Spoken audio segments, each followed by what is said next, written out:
Bueno, continuando con la materia de semiología, vamos a dar inicio ahora a lo que es el tema 6, que es la semiología del aparato locomotor. Bueno, vale destacar a manera de introducción que la afección del aparato locomotor en sí de cualquier persona va a dar un síntoma generalizado que vendría a ser el dolor, por lo tanto hay que hacer una anamnesis muy buena del dolor. Eh, la localización del dolor es importante, saber cómo ha comenzado el dolor, si ha sido un comienzo agudo, ha sido un comienzo progresivo, si ese dolor se irradia hacia otro lugar, si el dolor se calma con lo que es el reposo, si es que el dolor aumenta o disminuye con el ejercicio físico, si es un dolor más matutino al iniciar el día o es más vespertino por la noche, ¿no? Todos esos síntomas y características, todas esas características de este síntoma del dolor es muy importante dentro de la anamnesis, ¿no? Como vemos en la diapositiva, pues existen varios tipos de dolor, ¿no? Pero tenemos que distinguir dos tipos de dolor principalmente, especialmente al realizar la anamnesis y exploración física del dolor articular, ¿no? Y estos dos tipos de dolor son el dolor mecánico y el dolor inflamatorio, ¿no? El dolor mecánico está relacionado con lo que es la artrosis, el desgaste de estas articulaciones, ¿no? Y el dolor inflamatorio está relacionado con el dolor por esa inflamación, por las artritis, características, por ejemplo, de procesos reumatológicos, como la artritis reumatoidea, ¿no? O procesos infecciosos. Una artritis infecciosa también nos va a dar un dolor inflamatorio. Bueno, tenemos en este cuadro que vemos en la imagen, ¿no?, las características del dolor mecánico y del dolor inflamatorio. Vamos a compararlas ambas, ¿no?, y es necesario que lo tengan muy en cuenta para el día del examen. Por ejemplo, el dolor mecánico empeora con el ejercicio. El dolor mecánico mejora con el reposo, ¿no? Es generalmente de inicio brusco, puede ser durante todo el día, es decir, diurno, y no hay datos de síntomas generales, ¿no? Y sí puede producir una leve rigidez menor a 30 minutos, ¿no? Entonces un dolor mecánico más relacionado con las actividades físicas, levantar objetos pesados, empieza rápidamente, ¿no? Pero cuando al paciente lo ponemos en reposo va a mejorar. Esas son las características del dolor mecánico, ¿no?, por desgaste de las articulaciones.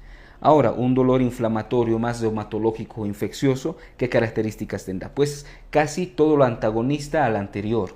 Por ejemplo, el dolor inflamatorio mejora con la deambulación, es decir, mejora con el ejercicio físico, pero empeora con el reposo.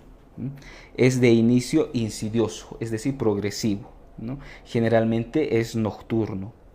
Y sí hay signos y síntomas de afección generalizada. Puede haber, por ejemplo, fiebre, malestar general, acompañante a ese dolor, ¿no? Y algo importante, que hay una rigidez matutina prolongada, mayor a 30 minutos. Entonces nos imaginamos un dolor inflamatorio, ¿no?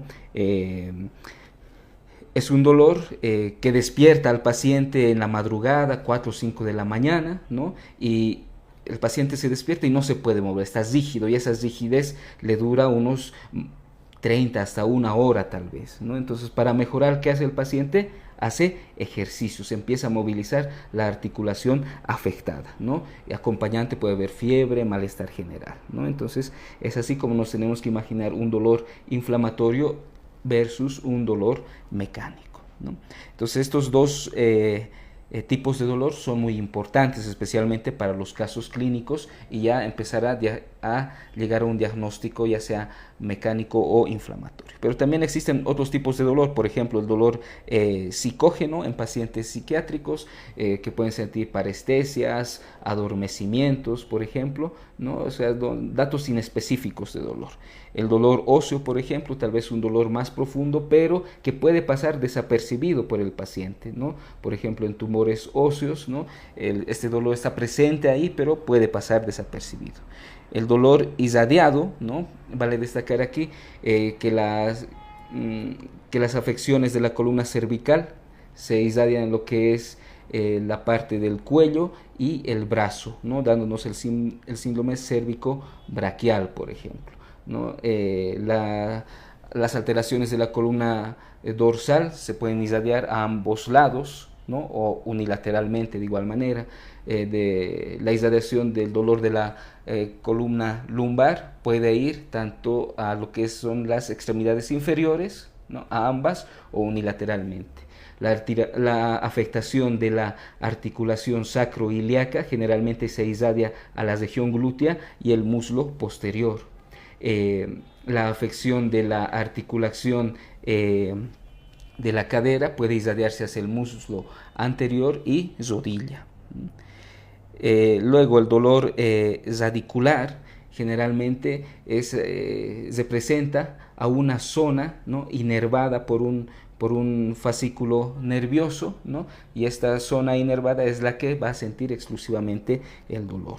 El dolor prexular generalmente abarca más sectores radiculares, es decir, sobrepasa estos límites y puede estar acompañado de síntomas autónomos como sudoración, cambios en la temperatura, por ejemplo, ¿no? Y el dolor troncular es aquel que sigue el trayecto de un tronco nervioso ya de mayor tamaño, ¿no?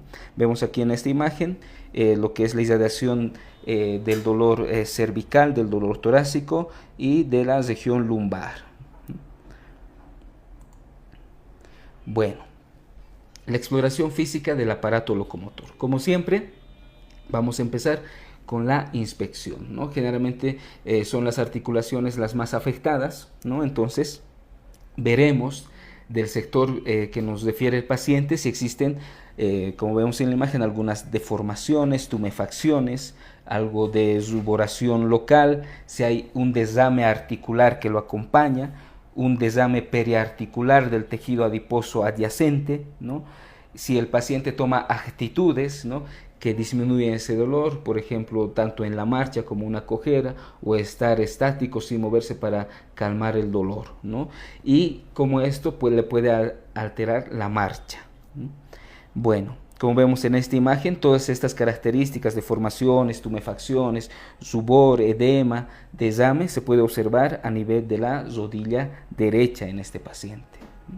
Bueno, y como las articulaciones van a ser el lugar que más se afecta en el aparato locomotor, pues es ahí realizar una exploración física en busca de lo que es el dolor, la tumefacción, el calor local, desame articular, edema periarticular y las alteraciones de la movilidad. Por ejemplo, en esta rodilla derecha, pues al haber una inflamación aguda, pues va a haber mucho dolor a la palpación, ¿no? Una tumefacción debido al acúmulo de líquido tanto sinovial como en los tejidos adyacentes, ¿no? Por medio de la palpación vemos que ese sector va a estar con mayor calor local, ¿no? Va a haber también un desame articular que generalmente es fluctuante cuando lo palpamos, ¿no? Un edema periarticular, pero ya del tejido celular subcutáneo adyacente, y obviamente se va a perder lo que es la funcionalidad de esta articulación afectada. Es decir, aquí podemos encontrar la tetrada de Celso. Entonces, son características que se pueden observar ya de entrada en una exploración física de una articulación afecta. Bueno, empezamos ahora la exploración física ya segmentaria y vamos a mencionar los principales acápites. Empezamos por lo que es la columna vertebral. En la inspección vemos las curvaturas normales de la columna vertebral, ¿no? Una cifosis cervical y sacra, una lordosis cervical y una lordosis lumbar, una cifosis torácica y una cifosis sacra, ¿no? Son las incurvaciones normales que tendría que tener la columna vertebral. La movilidad, ¿no? La movilidad de la columna cervical, movimientos de flexo y extensión, movimientos laterales, movimientos de rotación. A nivel de la columna lumbar también lo que es la flexión de todo el tronco y su respectiva extensión y rotación. El dolor a nivel de la columna vertebral, para explorar el dolor, ¿no? Se aconseja que el paciente puede estar, como en esta imagen, lo tenemos sentado o de pie, pero mejor es que se recueste en decúbito prono o decúbito ventral, y vamos palpando lo que son las apófisis espinosas de este paciente, ¿no? Y hay que empezar a distinguir si el paciente empieza a referir dolor al palpar estas apófisis espinosas, ya sea por un dolor normal de la presión que estamos haciendo, o ya es un dolor patológico, ¿no? Que afecta ya a las vértebras de la región que estemos nosotros analizando, ¿no? Vale destacar que la apófisis cervical C7, su apófisis espinosa, es la más larga y sirve como referencia anatómica.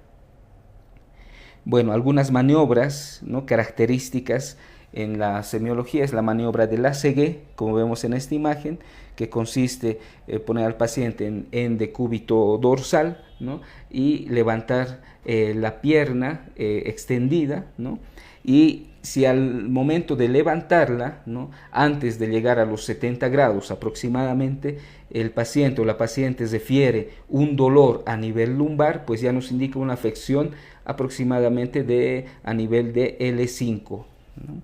Luego tenemos la maniobra de Schober. Esta maniobra de Schober nos sirve para ver lo que es la flexión, ¿no?, la movilidad de la columna lumbar, especialmente en pacientes afectos de espondilitis anquilopoyética, ¿no? Para esto, ¿qué se hace?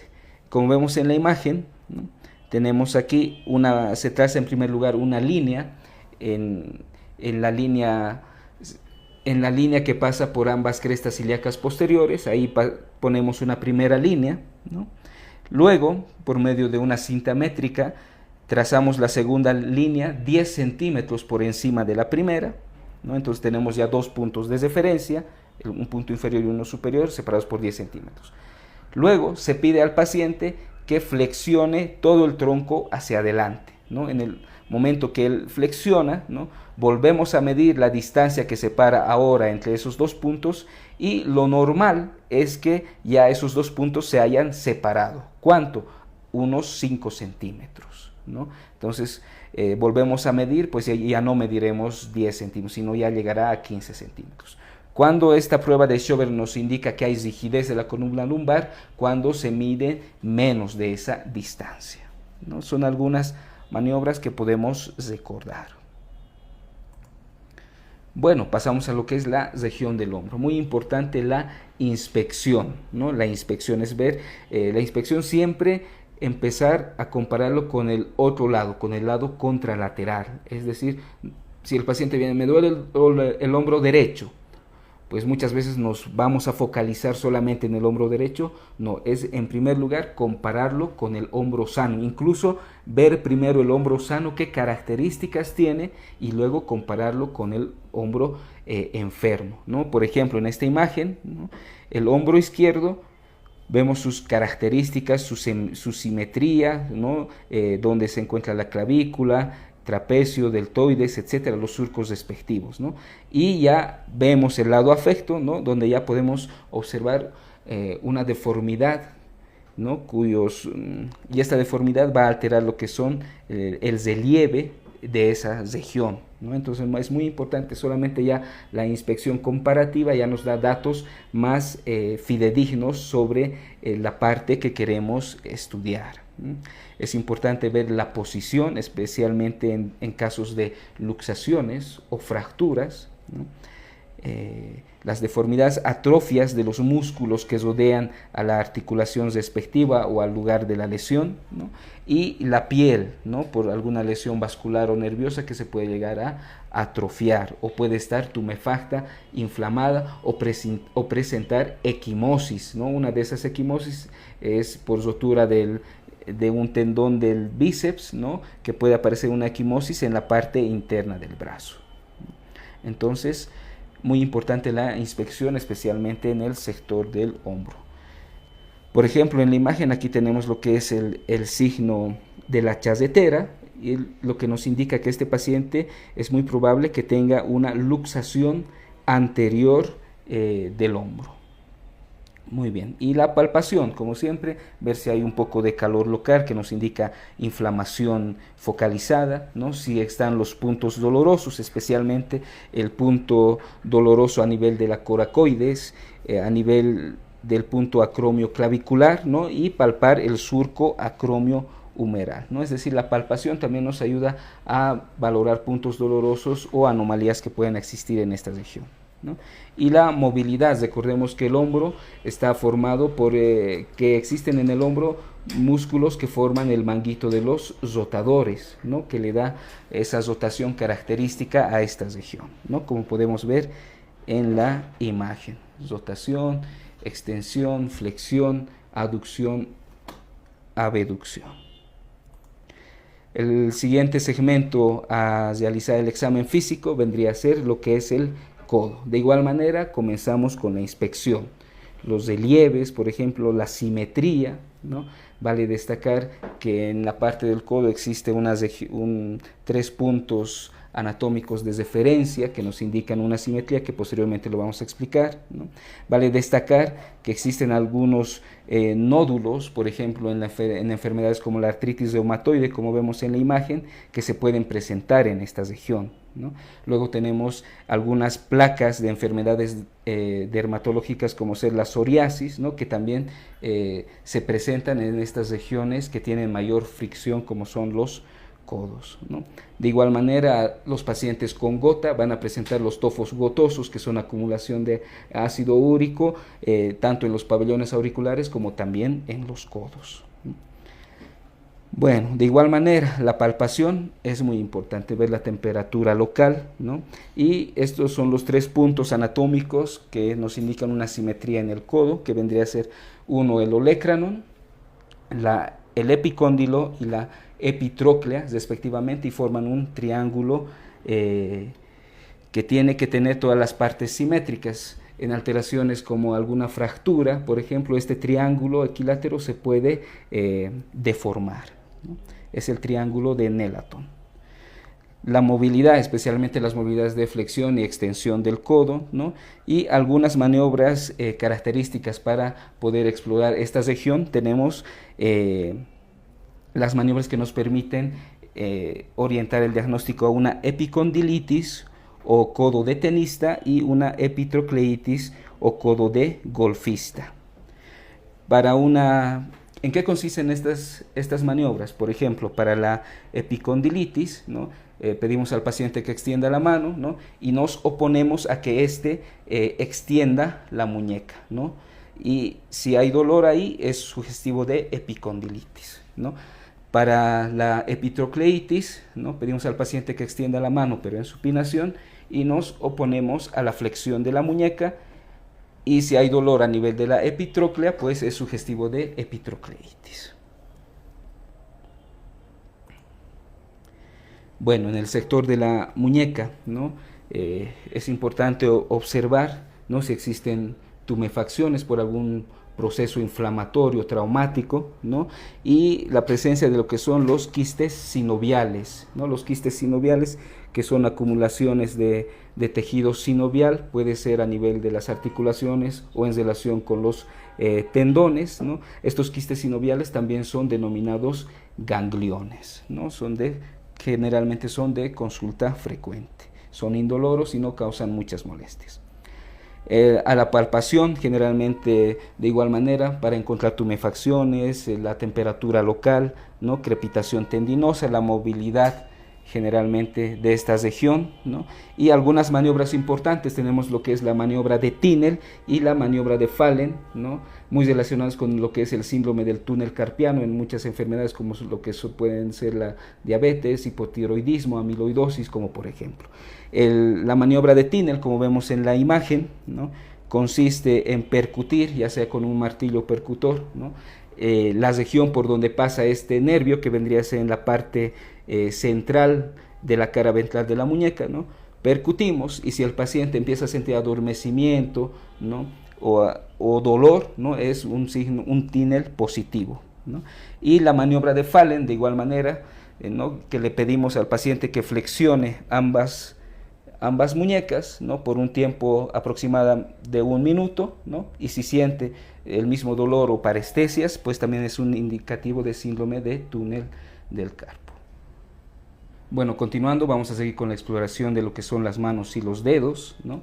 La inspección de igual manera, muy importante para identificar algunas posiciones, como por ejemplo la mano caída, ¿no? Que nos indica lesión del nervio radial, generalmente por alguna fractura a nivel del canal de torsión en la diáfisis o parte media del húmero. Luego tenemos lo que es, como vemos en la imagen, la ráfaga cubital, característica de pacientes afectos de artritis reumatoide, donde la mayoría de los dedos van a tener esa dirección cubital.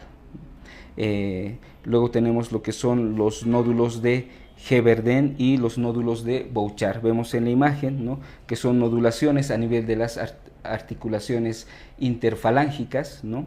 Vale destacar que los nódulos de Heberden aparecen en las articulaciones interfalángicas distales, ¿no? Son muy característicos de lo que es la artrosis y tienen cierto carácter hereditario. Los nódulos de Bouchard, a diferencia de los anteriores, aparecen entre las articulaciones interfalángicas proximales, ¿no? Vale destacar también la inspección características de la piel, atrofia de los músculos de la mano, región tenar y potenar, y algunas tumefacciones indicativas de inflamación local, ¿no? De igual manera, la palpación se basará en encontrar puntos dolorosos, nodulaciones, ¿no?, y la movilidad de todos los dedos, la pinza entre el dedo índice y el dedo pulgar. Bueno, ya empezamos a ver lo que es la exploración física de las extremidades inferiores. Vamos a comenzar con la exploración física de la articulación sacroiliaca, ¿no? Para esto ya la inspección comienza desde lo que es la marcha del paciente, ¿no? Datos como una cojera ya nos puede indicar afección de esta articulación sacroiliaca. De igual manera, tenemos que poner énfasis en lo que es la inspección de la región glútea, pues esta articulación sacroiliaca guarda relación con esa región, ¿no? Y por medio de la inervación y vascularización, toda atrofia de esta región glútea pues es indicativa de una afección sacroiliaca, ¿no? A la palpación es importante encontrar el punto sacroiliaco. ¿Dónde lo encontramos? Pues inmediatamente por debajo de la espina ilíaca anteroposterior de esta región, ¿no? En ese lugar se encuentra el punto sacroiliaco. Entre las maniobras que nos permiten explorar las articulaciones sacroiliacas tenemos la maniobra de Volkmann, ¿no? Vemos que es esta la imagen superior que tenemos, donde en todo paciente que sospechemos de alguna afección a nivel pélvico, ¿no?, realizamos una separación forzada de estas articulaciones, ¿no? Y lo contrario vendría a ser la maniobra de Erichsen, donde producimos una aproximación forzada de estas articulaciones. A nivel de la cadera es muy importante ver características como la longitud, ¿no?, la rotación de esta región anatómica, ¿no?, la actitud de los pacientes y la marcha. Tenemos dos ejemplos muy importantes aquí. En este primer gráfico, ¿no?, podemos observar que la extremidad izquierda es la afectada, ¿no?, y en este paciente hay una disminución en la longitud de esa extremidad, ¿no? Vemos también que hay una rotación externa más pronunciada en esta extremidad afecta, y vean el borde externo del pie cómo choca con lo que es la camilla a comparación del borde externo del pie sano, ¿no? Esta imagen nos representa una fractura intracapsular a nivel del cuello femoral, ¿no? Tenemos aquí otra imagen, ¿no?, donde vemos que de igual manera la extremidad izquierda es la afecta, ¿no? ¿Qué características vemos? De igual manera la extremidad aparece en menor longitud, ¿no? Hay una aducción, es decir, la rotación interna está más exagerada, ¿no?, y esto es muy susceptible de una luxación posterior de cadera, ¿no? Es lo que se denomina la actitud en un bañista sorprendido, ¿no? De igual manera, la articulación de la cadera se la puede palpar encontrando lo que es el triángulo de Scarpa y palpando el fondo de esta, ¿no? Para la movilidad, como vemos en la diapositiva, ¿no? Tenemos los movimientos de flexión, extensión y también, como vemos, la rotación externa y la rotación interna de la cadera. Pasamos a lo que es la rodilla. De igual manera empezamos con la inspección de esta región para encontrar deformidades, ¿no? Vemos por favor las imágenes. Ahí tenemos algunas actitudes importantes como lo que son las piernas en valgo y las piernas en varo, ¿no? Las piernas en varo, también denominadas piernas en O, que tienen esa separación, ¿no? Y las piernas en valgo o piernas en X, ¿no? Que tienen un eje que ambas rodillas se van juntando. Luego también a la inspección encontrar lo que son tumefacciones, nódulos, tofos gotosos de igual manera, ¿no? Es muy importante recordar la inspección del hueco popliteo en la parte posterior de las extremidades inferiores, ¿no? Este hueco popliteo puede ser asiento de lo que son los quistes de Baker, que son sacos de líquido sinovial, ¿no? En esa región poplitea, ¿no? De igual manera, en esta región poplitea, la presencia de aneurismas es muy importante o de neurinomas, ¿no? A la palpación, pues, en la rodilla puntos dolorosos y palpar la interlínea articular posterior en relación con patología de los meniscos, ¿no? De igual manera, para ver la movilidad de la articulación, vemos en la imagen lo que es el peloteo rotuliano, donde fijamos la rótula con los dedos índice y pulgar y empezamos a presionar sobre la cara anterior de la rótula, ¿no? Si encontramos que este tiene un rebote, ¿no? Es muy susceptible de que por debajo de esta rótula haya mucha acumulación de líquido sinovial, lo que es indicativo de una inflamación aguda, ¿no? Luego tenemos maniobras, como vemos en la imagen, ¿no? Las maniobras del bostezo para explorar los ligamentos laterales externos y ligamentos laterales internos, ¿no? Un bostezo lateral externo y un bostezo lateral interno, ¿no? Y una maniobra importante es la maniobra de cajón, donde se pide al paciente, ¿no? Que ponga la extremidad inferior a ser estudiada en una flexión de 90 grados con el pie fijo en la camilla, ¿no? Y nosotros por medio de una tracción empezamos a movilizar lo que es la pierna, ¿no? Si la pierna se moviliza mucho hacia la parte anterior, ¿no? Nos indica que hay una lesión del ligamento cruzado anterior, y si se moviliza mucho hacia la parte posterior, pues es indicativa de una lesión del ligamento cruzado posterior.